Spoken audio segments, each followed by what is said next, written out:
Boys, I love talking to smart people.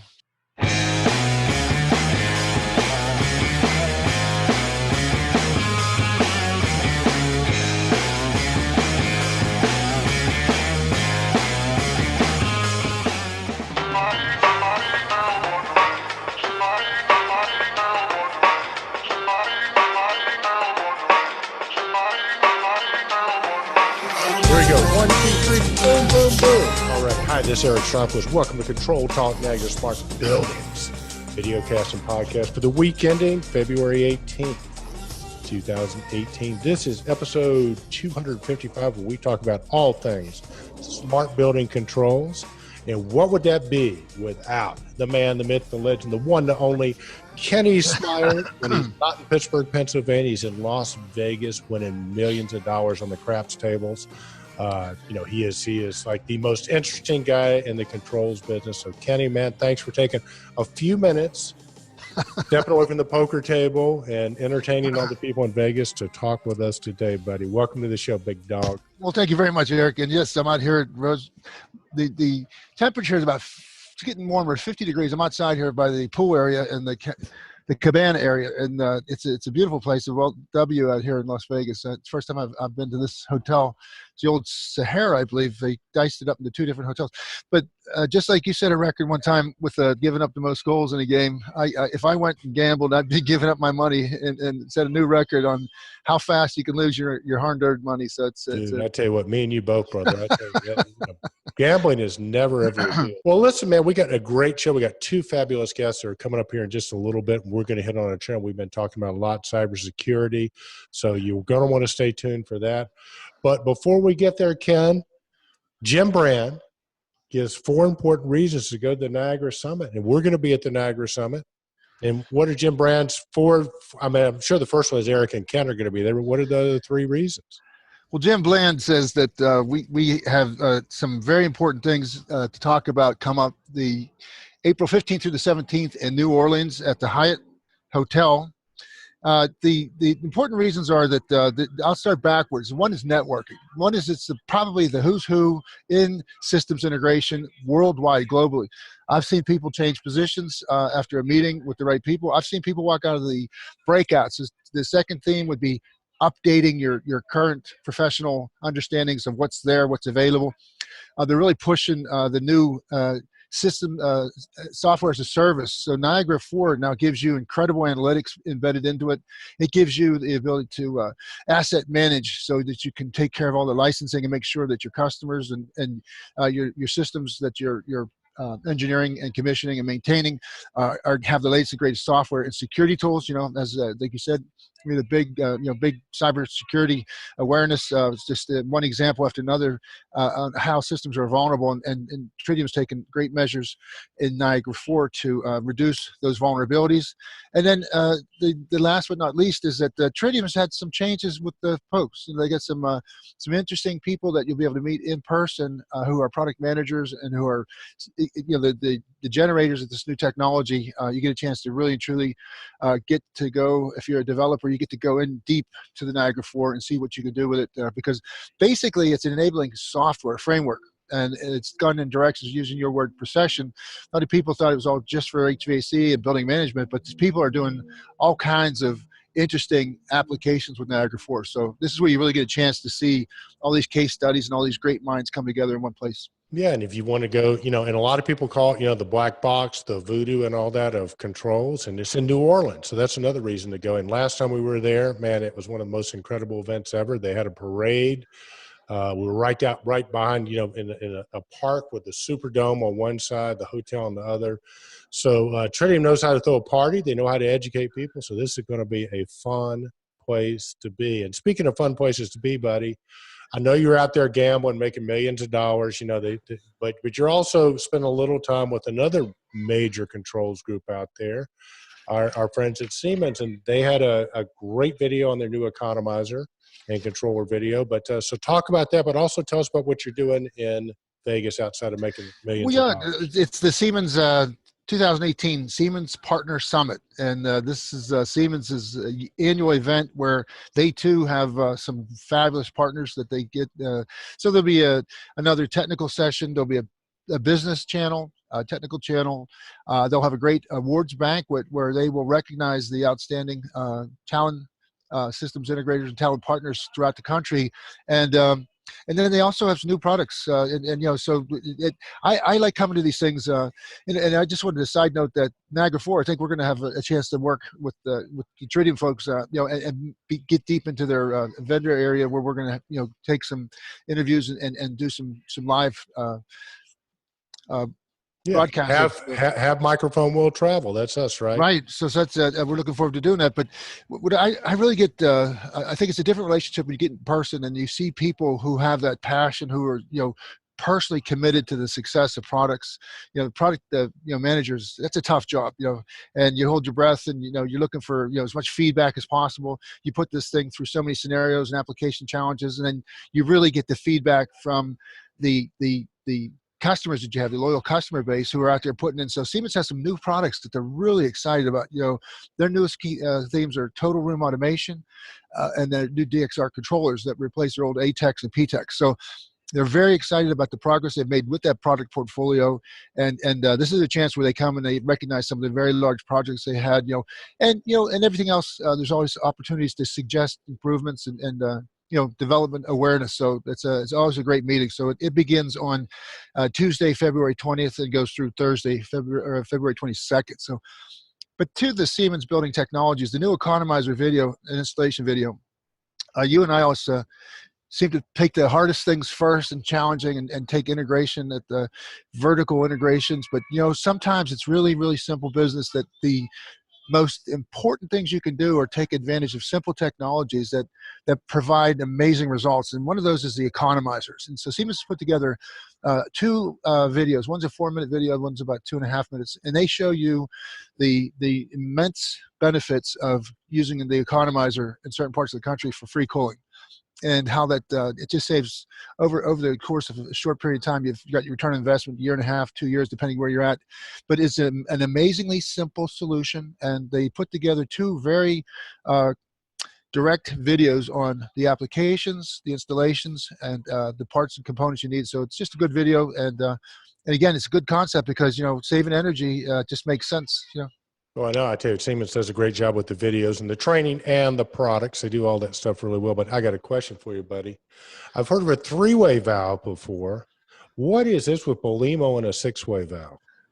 Well, this has to, a lot of things come. What was that 4-way valve that Honeywell used to have way back when? The Sentra? Yeah, Sentra. Yeah, but the engineering solutions that you can design when you have a focus and you're trying to optimize everything with comfort, your CV flows, and you really get to dig deep into it. Nobody probably digs deeper into it than Belimo. And, that's why they've been so successful historically, is because they've taken one aspect and they've just mastered it. So it's direct coupled actuators, and they put, their hearts and minds and souls and engineering souls and into that actuator, and created probably one of the most, dramatic transitions from the foot-mounted motors to direct-coupled actuators that's just been extremely successful. And now they're doing valving. So I see the Belimo's taking leadership roles in many ways, but the webinar it would be the best way to explain what the 6-way EPIV and its innovative design. It's for more energy-efficient operations. So it's a pressure-independent control valve that features heating and cooling circuits that are hydronically decoupled, allowing each sequence to be controlled individually by the actuator. So the combination of a 6-way EPIV valve and ultrasonic flow meter allows the smart actuator to compensate pressure fluctuations in the system, providing design flow to each terminal unit. So if you can register now on the link that we put on Control Trends, you can sign up for it, and I've signed up for it because I want to know more about it. Well, great stuff there. And then, of course, what would the Control Trends show be without the beauty? Mark Peacock and his team at LinkSpring have introduced a beautiful new touchscreen, a TSD7 touchscreen, and I think Mark called it the 7 because he's hoping the New York Giants will score some touchdowns this year. Well, good luck, Eli Manning, because it's a rebuild season for the New York Giants. Huh? They're one of my favorite teams. A lot of people don't understand it, but even if you're in the military, you travel around and you meet people from all across the country. And I like the Dallas Cowboys. And when I lived in North Dakota, I like the Minnesota Vikings because, that was the local team. And back when I was in the service, you didn't get national coverage. You got to watch the local flavor, and that was it. So you better like them because that's all you're going to see. But Mark is a diehard New York Giants fan, and we rib them throughout the year because they just had a horrible year, and I don't think it's looking much better for next year. But we won't go into that too deep, will we?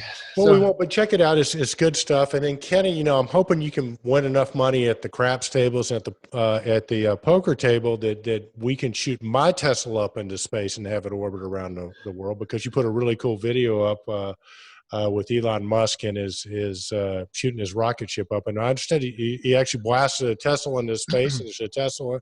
His original Roadster, yeah, the red Roadster that they wanted to put some payload in there, so they needed something that was dense and heavy. And he in his interview he talked about putting something special in there that was near and dear to him. So, what would be more appropriate and fitting than his first Roadster Tesla, and then they put a miniature version on the dashboard. Somebody came up with, so there's actually a Tesla.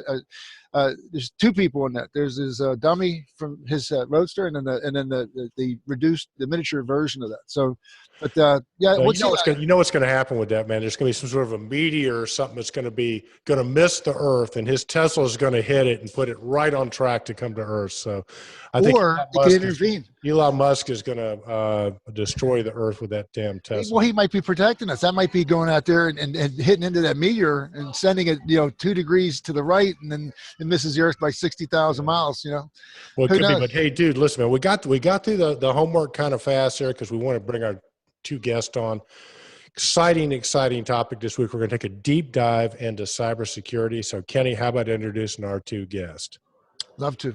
I want to introduce 2 venerated cybersecurity industry experts from Intelligent Buildings. Daryl Benson, Vice President of Solutions, and Fred Gordy, Director of Cybersecurity.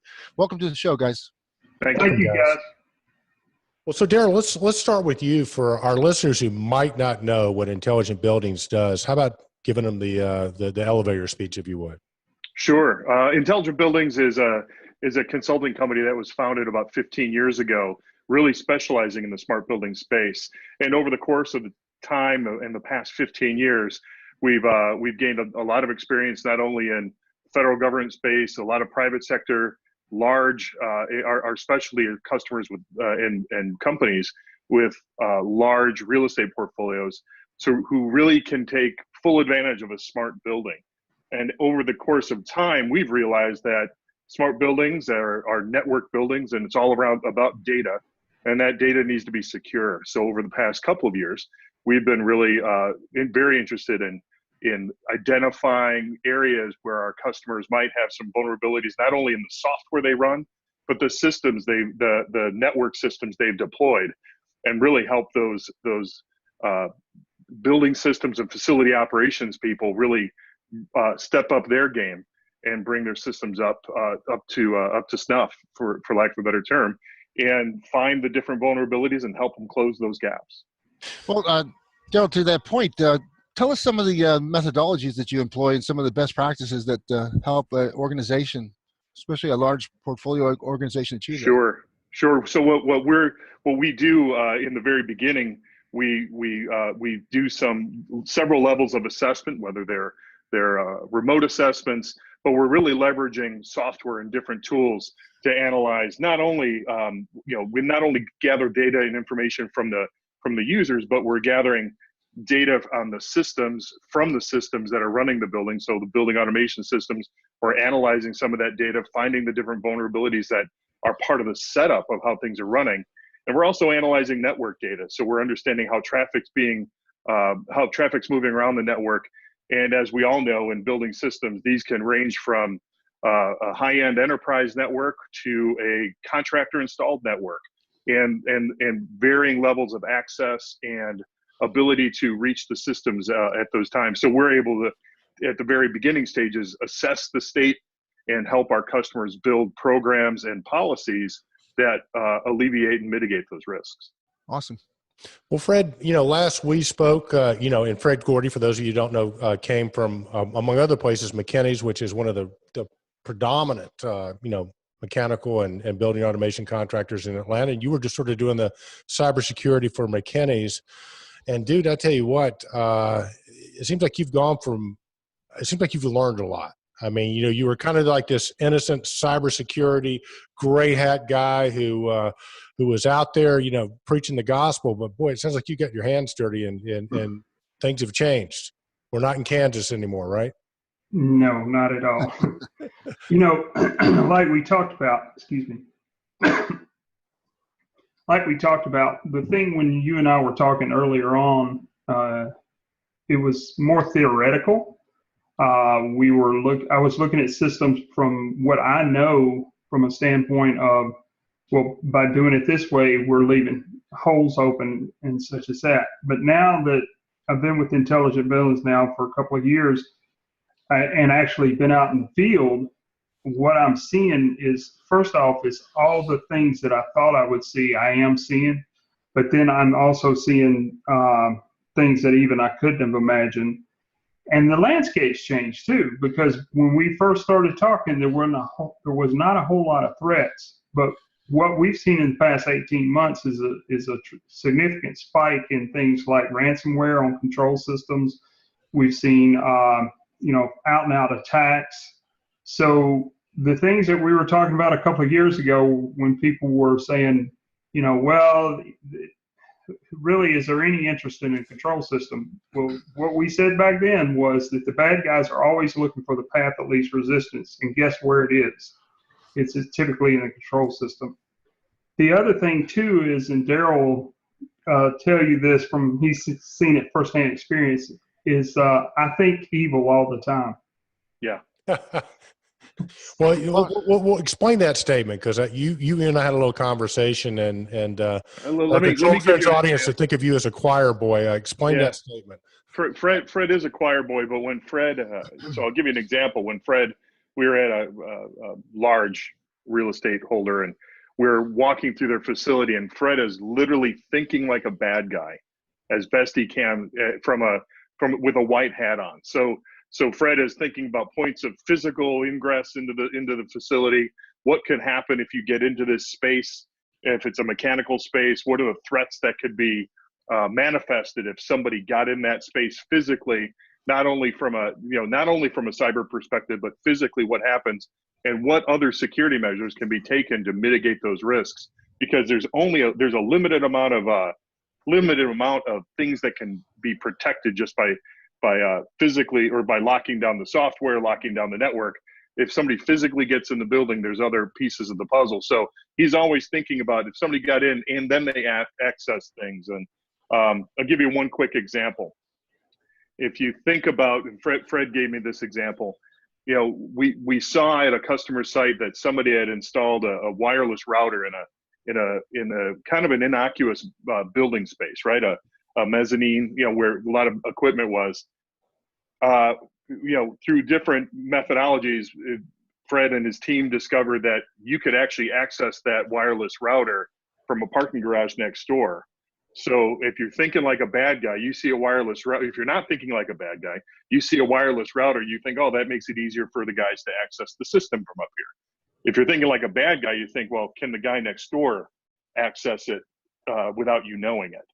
So there's all sorts of ways of looking at the different systems and approaches, and really it's about vectors of attack, and all those different vectors Fred's thinking about all the time. So when he says he's thinking like a bad guy, he's considering all those different vectors, not only from a pure cyber perspective, but from a physical and logical perspective.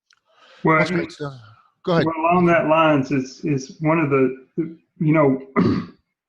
one of the things that OT, operational technology, doesn't do well yet, we're working on it, is what IT's been doing for a long time. And that's actually, managing the devices that are on the network. And like what Daryl was talking about, a particular real world instance was the people were not monitoring what they had on their network. IT got involved, and we've been working with IT. And when we went to do an audit, there was a printer that was connected, and not long before we got there, well, I would say probably a couple of weeks, but before we got there, somebody, whether it was just a kid playing or a bad guy, accessed that printer and printed to it, there is a bomb in the building.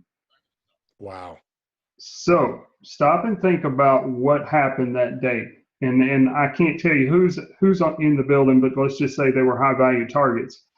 Well, they had to totally dump a 30-story building. I don't know how many people had to come out of the building. The law enforcement had to go through, search through the building. You had brand damage that happened. You had money, just, real money went out the window because they still had to pay these people. And you also had response from Homeland Security. Yes. And other, not just the first responders. You had the actual cyber responders had to come in and check things out as well. Let me ask you this: did they catch the person? You didn't catch the person. No, they didn't catch the person. But here's the part that, going to my point about not watching what you got on your network. So when we went to do the audit, the IT guy told us this. He said, "This is what happened to us a few weeks ago." And we said, "Okay." And he said, "But it's been taken care of. We removed that access point." And I said, "Okay, are you sure?" So he said, "Sure." Well, another thing that I don't do is take your word. I got to see it. So we went and started, one of the guys, I said, "Go out there and look around and see what you can find." With the IT guy standing there with him, within 15 minutes maybe, he said, "You said you had this taken care of." He said, "But I can access it remotely." And he said, "I could print to this printer again." Wow. So the point that I'm getting to is, you got to not only, when you think you've taken corrective action, you got to verify you've taken corrective action. It's verification and enforcement, right? So there's multiple layers here. There's, especially since in our industry, there's so many layers of service providers, because typically, you're going to have a smaller staff on site and you're reliant on contractors, and the contractors may have things they need to have in place, or at least in the past needed to have in place to access their equipment. The new policies, if you're going to lock something down and provide access a different way, new policies need to be not only enacted but the enforcement of those policies, and double checking to make sure that the person didn't re-plug in that printer or re-plug in that wireless access point, or do those different things that make it easier for them, which is an understandable thing, but put unnecessary risk on an organization. And once those policies and procedures are in place, the enforcement is a key thing that we're working on with our customers as well. Well, I'm disheartened to say that we've been following with Fred in cybersecurity now for 4 years, and it was the top trend in 2014, and it sounds like we haven't moved the needle very much, and that's kind of disheartening, because I think as we all know, the threat level is increasing, and the level of the ransomwares, we've had 4 or 5 examples of that in our own backyard now. So I mean, it's a real thing. But the tools that we need to really protect ourselves, is the industry responding? Like once upon a time, I think we thought that the manufacturers had a very important role, and then we had of course the systems integrators had another important role. It was duties that we used to shun, and now we realize there's a responsibility there, and then there's a liability. I mean, are we moving forward as an industry to a more focused solution, or is it still a poppatory out there, and it's wild west still, and with no real unified thrust to take care of this?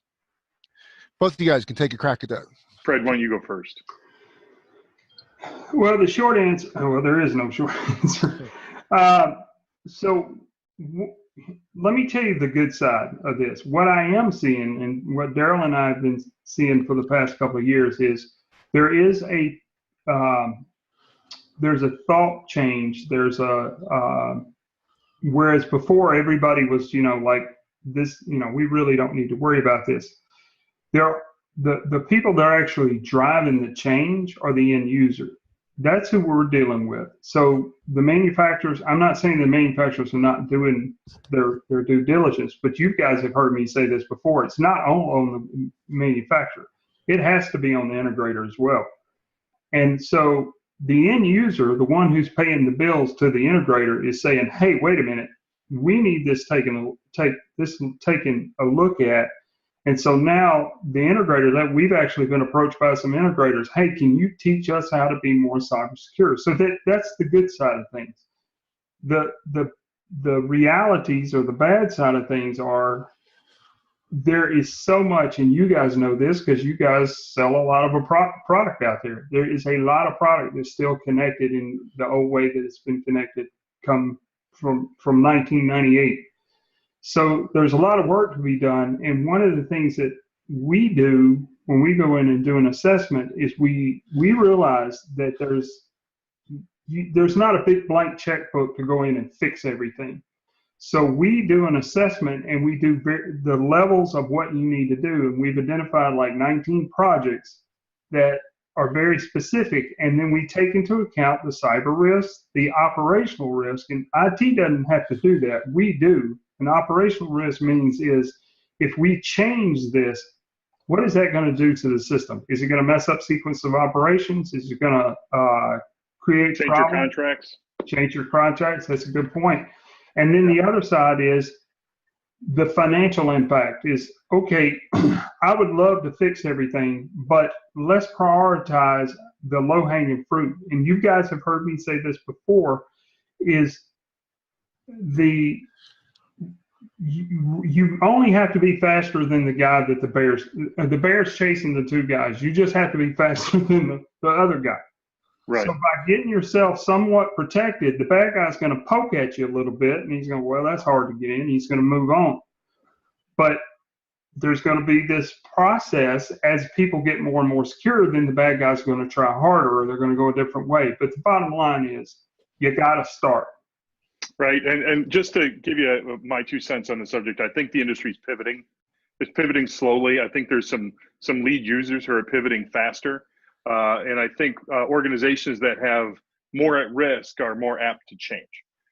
So we're talking to customers, again, our typical customer has larger real estate portfolios and their risk is more acute, right? So when we talk to the larger real estate portfolios, they have a broader range of equipment and vintage of buildings and systems that have a wide variety. So they're very interested in raising their bar. As Fred just said, if they're at a 1 right now, getting to a 3 means it's better than it was last year. And they just keep jacking the bar up.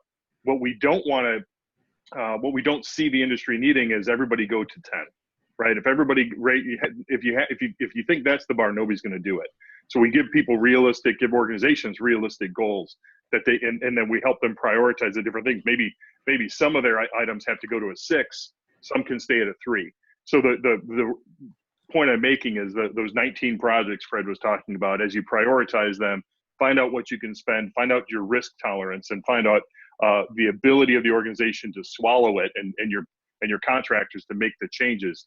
You do these certain things over time to get better. So short answer to me is the industry is pivoting, but to Fred's point, the volume of equipment and buildings that are out there is so vast that it's going to be a slow. It's not one monolithic ship. It's thousands of ships that need to turn. Individual shifts, right, yeah, I see. Right, yeah. right. Well, I want to chime in too, because takeaway I'm taking from this, guys, is the fact that from the user perspective, it seems like that a lot of times. I mean, it's like if you think about fighters, right? A fighter's only as good as the sparring partners that he has, and if a sparring partner can expose a weakness and they can work on that, then the fighter is going to get better. And Fred, it seems like from what you're saying that a lot of times IT people that are very knowledgeable people, but maybe they don't understand building automation systems or all the components as well as they need to do to understand the vulnerabilities. It sounds like one of the things that you guys do, or a takeaway for a user would be get somebody like Intelligent Buildings or somebody that has your type of skills to come in and not trust what the IT department is saying, to come in and check the premises and make sure, because you've told me a couple of horror stories. You told us one today where they thought that things were taken care of and they were secure. So to me, one of the shifts is, okay, yeah, your integrators are getting smarter, your manufacturers are sensitive to it, but if you're the owner, at the end of the day, you ultimately need to have not just your side of the house, but you need to have you also need to have somebody from the outside come and check your systems. Well, and so along that lines, to use another example, is like Daryl said, we have a very structured approach to this. And one of the first things is when we do a request for information, we get some background information from the company. And immediately after we get that and kind of digest that, that's when our team goes to work. Before we ever even show up on site, we start looking for things. We start seeing if we can, penetrate from the outside. We start thinking about the portfolio and what I could do to that portfolio. Right. And then when we get on, and then we interview the people. And I can tell you from firsthand experience, one particular customer, the vendor was involved, and usually when we encourage the vendors to be involved, is the vendor was involved, and it was an elevator system. And he just really didn't understand why he had to answer all these questions and everything, because he just kept coming back to the fact that our elevators are not exposed. We have to come on site and do stuff. Well, like I said, we don't take your face value or your answers at face value. And that's what our job is our job is to ferret this stuff out. So when we deliver the report, and Daryl's with me, I believe that, yeah, Daryl's with me. The first thing that I pointed out is when I went through and showed them everything that I'd found, is I said, and by the way, here's your elevator. Oh yeah, and I also found your fire life safety system, which to me I never thought I would find a fire life safety system exposed. And Fred found these from our offices, right? So he's able to find these systems exposed. And one of the things I just want to chime in here a little bit, you talk about the word trust. It's a good word to use, but I would also use the word we have to trust but verify, similar to what I think it's a Reaganism, right? Trust but verify. But the most important thing is, most of the people we're talking to, some of them just don't have exposure to all the information they need, or they don't have the experience. So we might be asking people questions about the networks and the systems, and we get answers. Legitimate answer is, I don't know. I don't know tells us volumes about where the knowledge and the endpoints of knowledge are. Sure. I'm either way over here on pure facilities, or I'm a pure IT guy, and somebody's moving along these realms of I know and I don't know. And typically we're limited by who we can talk to. Finding the right people to talk to and finding the gaps in the knowledge is an important piece of what we do as well, because we've got to verify what people tell us. And I don't know is a big deal. And I don't know it means there's probably a big gap in knowledge and more than likely capability of the system they're talking about. It sounds like the process and the methodologies, best practices that you implement after you do your surveys. What is a typical, project length? I mean, just take a random project, and so you do a lot of remote access evaluations and surveys, perhaps, and then you do some on-site physical. What would be a typical project date? Typically, our initial engagements probably span 4 to 6 months, right? So we're working with you, depending on how many sites we're going to visit, depending on where we're going, but we're typically if we've got a good grasp on what we're going to be looking at different buildings, different systems, working within IT and facility operations, and eventually we're going to end up helping them write policies and process in that, and kind of get exposure to those things. So the first 6 months really is we've kind of lifted the covers off everything. We've exposed what's out there, and we've given the foundational piece of what can be done to start mitigating that. It's not mitigated. Normally, depending on the scope of an operation, mitigation can take any number of, depending on what the mitigation strategy would be and what the exposure rate is. But the initial engagement that we do, the first 4 months, is really about getting, exposing things and setting a foundation. And that becomes part of the organizational fabric. From that point forward, they've got something that they can work, and it's another pillar within their existence. They write in all the employee handbooks, and that really sounds awesome. I can't applaud you enough, because as from our side of it, what we always hear the bad news, and when we try to tell people to get in touch with intelligent buildings, for instance, or you got to do something. The worst thing you do is ignore it, because it's not going to go away. It's a question of not a question of if, but when. And then one of the favorite things that Fred Gordy taught me back many years ago, that I took with me every time I go and do a presentation, is you got to have a plan. You got to have some sort of an action plan, that if something happens, what are the steps you take Who do you notify? You know, because I was in the military and we used to write these quick Mm-hmm. reaction checklists or security response options, and that meant, boom, the bad guys hit us. Now what are we going to do? Because it's so important to do the containment and to, you know, lessen the wound rather than the Yep. you know, ignore it Yep. or you know, close your eyes to it, because the chances are that they've been in your system for over, how many days is it, Fred? 200 days, the average? Yeah, it's roughly 200 days. So, But like I say, well done, guys.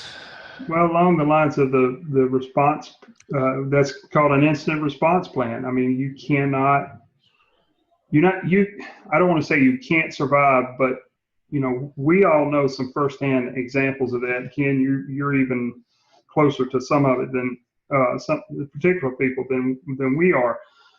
The reality is it's how you react within the first 5 hours, 12 hours, you know, whatever, is going to determine what happens to your brand, because that's something that it takes you years to build and seconds to lose. Well said. Well said, for sure. So guys, I kind of want to go through 3 groups here, and sort of, if you could give them a couple of pieces of advice, if you guys could take a magic wand and have them do it. And we'll start with the owners. And obviously the first thing you want to have an owner, and then we'll go from the owners to the manufacturers to the systems integrators. But if you could give the owners a couple of pieces of advice right off the bat, one of them would obviously be, you know, call Intelligent Buildings, or somebody like you would be my first advice. Right. To what are some things that they should be, if you could give them some advice, because we have a lot of end users that are listening, 1 or 2 pieces of advice. I would say for an end users, if you're facility operations, first thing you should do is take control of all of the software running in your system, meaning get a hold of the passwords, manage who's accounting, who's got access, and really just lock down just base access to software. Typically when we come into a site, there's dozens, maybe 4 people working in the building that should have access, but there's 2 and 3 dozen users that are all super users, their passwords never expire, all this stuff. And typically that's because it's just easier not, you know, if nobody's managing it, the easiest thing to do is just open it up. So my first piece of advice is just get a hold of the access to the software you're running. Fred, is that pretty good? That is spot on. And the thing is yeah, I think you probably heard me say this before. It's the term I like to use. You bought the system, you don't own it yet. And the only way to own a system is just like if you bought a server, the server's not administered by Dell. But what we've done, and I point the finger at myself because I was an integrator for 17 years, is what we did is we created an environment of convenience. And the convenience is we understand the system and how to manage it as an integrator better than the facility operator, and not the facility operator is not smart. It's just they have a pretty loaded plate as it is. They got to keep the building running. They got to keep people happy. That's all well and fine, but now what you are is you're 100% dependent on the integrator. And to give you a real world example, one of our customers got hit with ransomware. And, you know, we were looking at me going and on site and everything. Well, I just asked a few questions before I ever showed up. I said, do they have a backup? Because with ransomware, you know, you only got really 2 choices. One is you pay the Bitcoin, get it decrypted. Well, if you do that, you don't know what they left behind, or you rebuild the system. Well, we know as integrators to rebuild a system, if you're doing a consistent backup, you can restore an image pretty quick. But when they said, well, we don't have a backup, we want you to figure it out. And I said, well, there's nothing for me to figure out. Your system is gone, unless you want to pay the Bitcoin, which I don't recommend. So that the backups I've seen it more times than not that the integrator owns the backups. The building owner doesn't have backups. They don't, or in some cases they're backing up right to the same machine. Well, which, you know, if you get ransomware, everything's locked up, including your backup. Well said. Well, Fred, sort of along those lines for the systems integrators out there, because we got a lot of, you know, systems integrators and more coming in that most of them are at least aware of cybersecurity and the threat there. But what advice would you give a building automation controls contractor or systems integrator? The first thing would be is to develop a standardization of hardening the devices and the systems that you're putting in. Now that sounds maybe onerous to some people, but there's, like I was talking about earlier, if you just get ahead of the other guy, meaning if I get to be known as an integrator, and I'm going to pull up some names from the past, Billy Rios and Terry McCorkle, they found a Google site in Australia. And when they figured out what the username and password for that site was, they knew who the integrator was, and they just started sampling around. And guess what? They found a hospital they could get into. They found all these other places they could get into. Why? Because the integrator had a practice of only putting one username and password in all of their systems. Wow. Well, that's a huge vulnerability. So as an integrator, you need to adopt some kind of what I call the implementation stage credentials, and then the handover. And just like when you cut over a building and you hand the keys to the building to the control system and all the other, or the other parts of the building, the people that bought the building now take that ownership. And one of the things with the integrator and I've run into guys that are not real happy when they see me walk in the door. But what I have to explain, I'm talking about integrators, vendors, is what I explain to them is, do you want to continue to accept the risk, or do you want to hand the risk back to the customer? Because as long as you are the guy that's maintaining this and you're putting in the users and you're handling all this, when a breach happens, you're the first one in the firing squad. So when you explain it to them that way and they start thinking about, I don't necessarily want to be in that line, especially when my customer is a hospital or whatever the case may be, then yeah, I'm okay with that. I'll turn that over to them. But going back to my thing about getting ahead of the other guy is, if you're going in there and you're not doing things default, meaning if you're doing a BACnet, BBMD, or any kind of BACnet device, take it off of 47808, because every bad guy knows that port 4708 is a standard default BACnet port.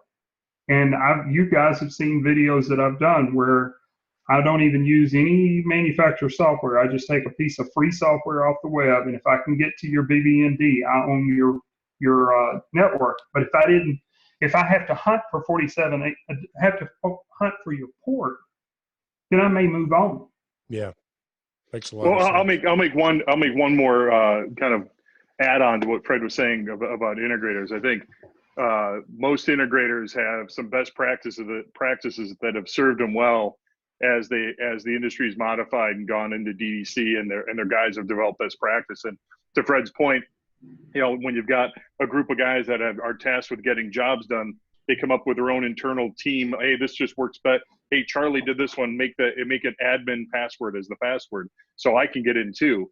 What most integrators really need to do is modernize their best practices, modernize what they do, and bring themselves into the actual cyber secure time frame, right? So we have to be much more aware and take that risk off of, as an integrator, we shouldn't be carrying that risk of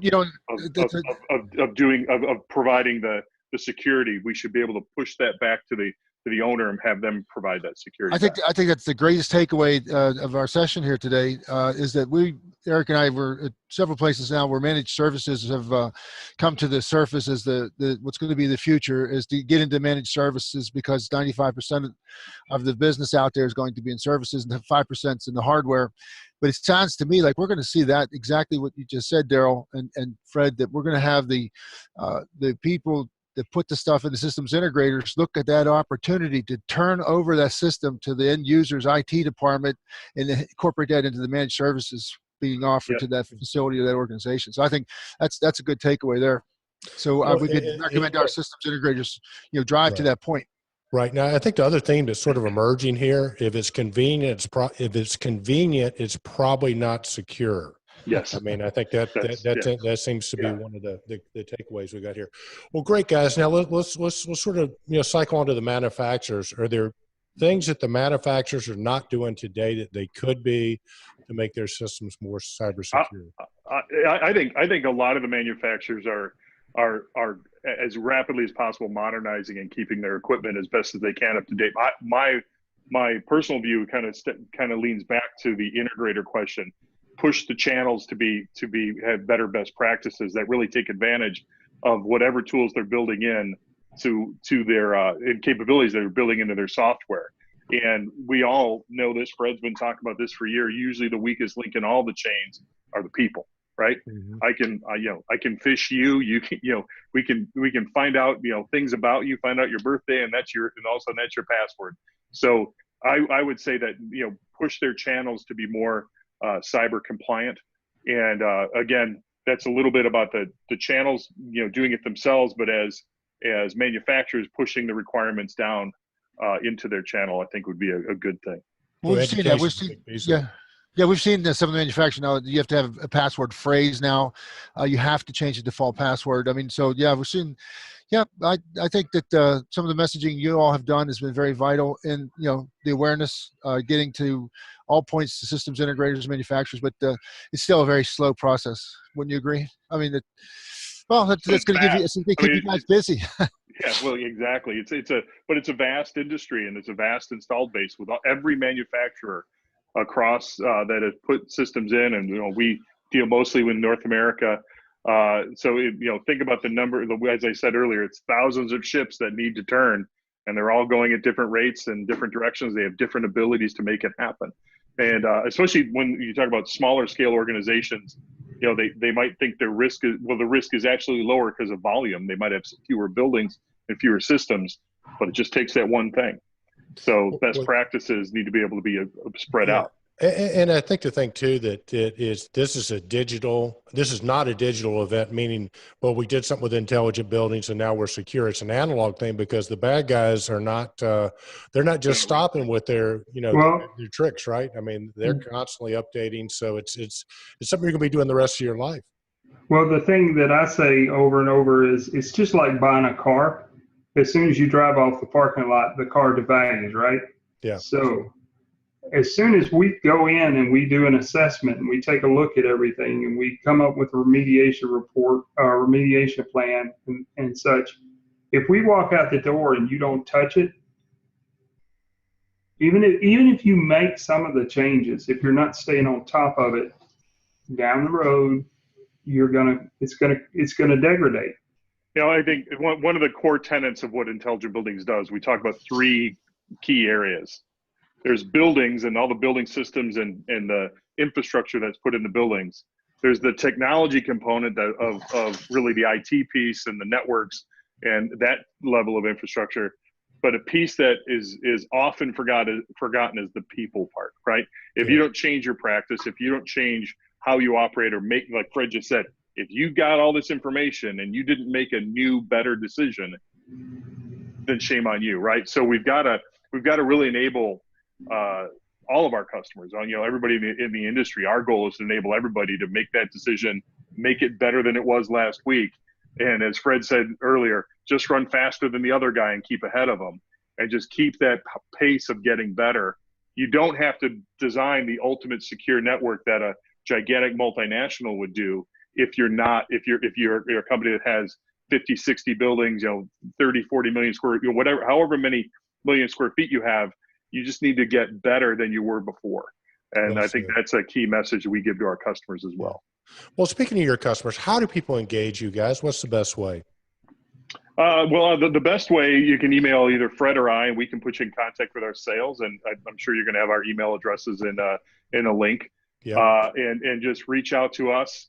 And we can absolutely, we'd love to talk to not only end customers, well, as Fred said earlier, we're engaging the integrator channel and providing some best practices and partnership opportunities with the channel as well. So if you're a company that owns real estate, or if you're a person in this smart building technology channel, we'd be more than happy to talk to you. Well, there you go. Well, our guests have been Daryl Benson from Intelligent Building and Fred Gordy, the nicest bad guy you'll ever meet, the best good guy, the goodest, baddest guy you'll ever meet. So, guys, man, can't tell you how much I appreciate you guys. Kenny, I appreciate you guys coming on the show. So thanks a lot, fellas. Well, we appreciate you having us. Yes, thank you. Dude, was that awesome or what? Yeah, it is. It's always beneficial to talk to the experts that are really leading the way. But they're so generous with the guidance and information. You know, I took notes because this is the real stuff. This is the really important, valuable information that you take right back and put it into work, into play. And I see good things for Intelligent Buildings, Fred Gordy and Daryl. They're going to be doing very well in the future because our industry needs it. So it's such a vital service and solution. So for our Control Trends community out there, you're probably looking at Kenny if you're watching the video cast, and he looks like he's lost weight. He looks so slim. And have you been working out, or is it just that stripes have a thinning effect? The stripes have a thinning effect. Well, it's interesting because this place is coming to life. I couldn't find a quiet place at first. Every time I thought I found a place, somebody was waking up, sitting right next to me. So we had late night and early morning. But Vegas hasn't changed a bit. The place is 24/7, and it was really cold. But now the sun's out, and it's just an instant change of temperature. And I'm in the inside of a cabana, a very fancy fan. It's got televisions. It's got all kinds of stuff. You can close the curtains and enjoy privacy. Yeah, but, you got the wide angle cameras. Our audience can't see this, but I can see it. And he's got the showgirls in there with him, so bringing cocktails and stuff like that. So, Sleeping Beauty's upstairs, and if she hears me, she hears me talking to the showgirls, I'll be in trouble. Yeah, Kenny's having a big time out there in Vegas. But dude, last time we were out there, and I wanted to give a shout out to remember we went and saw the Beatles Love with one of your integrators. And if you ever go to Vegas, Cirque du Soleil, the Beatles Love, I think it's the only place on the planet you can see it. I've seen it like 4 times. And dude, who was it we were with that was Jim Jancy from Running Jim Jancy, that's right, yeah. And then we saw it again with my daughters Sabrina and her husband Brandon, remember? Yeah, you can never see that show too many times. So but that was last year's Control Trends. Yeah, it was. All right, well, man, I tell you what, Kenny, we're going to wrap up. We're going to let you get back to your cabana stuff and get in trouble. I guess what stays in Vegas, what happens in Vegas stays in Vegas unless your wife is with you. And then I think you just have to make sure that whatever happens in Vegas could come home too, right? So. Well, I'll tell you what, Kenny, with that, we are going to thank Daryl Benson and Fred Gordy from Intelligent Buildings for being our guests this week. We're going to thank our Control Trends community for tuning in. We appreciate you because without you, Kenny and I just be talking to ourselves, and we do too much of that already. So remember, be bold, stay in control, stay relevant, and this week, stay secure. Indeed, Eric.